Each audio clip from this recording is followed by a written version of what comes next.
This segment is sponsored by Ohio Opioid Education Alliance.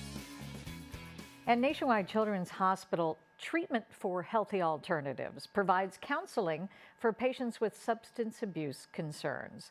And here with some more information on trends she's seeing is Natalie Powell. She's clinical team coordinator for Treatment for Healthy Alternatives, part of the Big Lots Behavioral Health Services at Nationwide Children's Hospital. Hi, Natalie. Thanks for being here.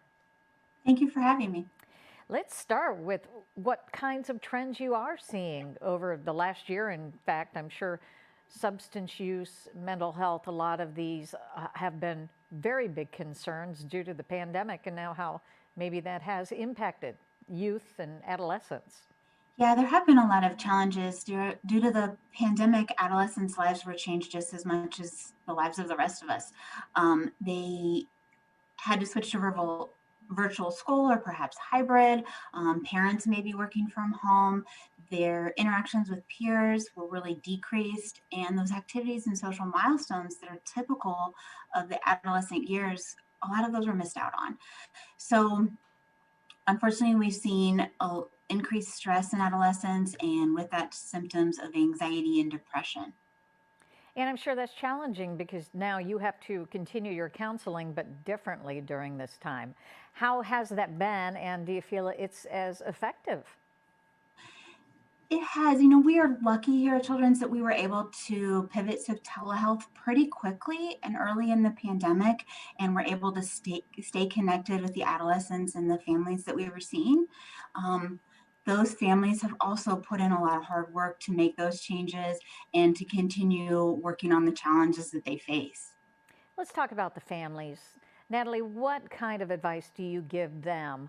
They may be experiencing substance use, mental health challenges of their own right now. Every adolescent is different. Every family is unique. Every situation has its own challenges. So it's hard to give an actual overarching strategy. Mm-hmm. However, I can say that we really would encourage parents to work with their adolescent, families to be very involved in the treatment, to work closely with their treatment providers, ask questions, make sure they understand what's happening, and the recommendations of the provider for the best way to help their teen. And for those parents out there watching right now who might not be in this situation and they have young children, do you feel talking to them about the potential problems with drugs and exposure to drugs is something that should happen early on? And is that the best way to go about it? Absolutely, that is exactly the best way to go about it. The research tells us that adolescents who believe that their parents disapprove of substance use are much more likely to avoid substances as they grow and develop.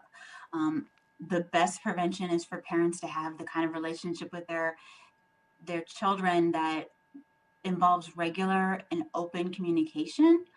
Having those conversations about substances early, often, in short little bursts as the opportunity presents itself at developmentally appropriate ways is really the best way to prevent problems in the future. Yeah, it's those tough talks that are the most important ones, aren't they? Yes. All right. Thank you so much for being with us today. For more information, Natalie, where should they go?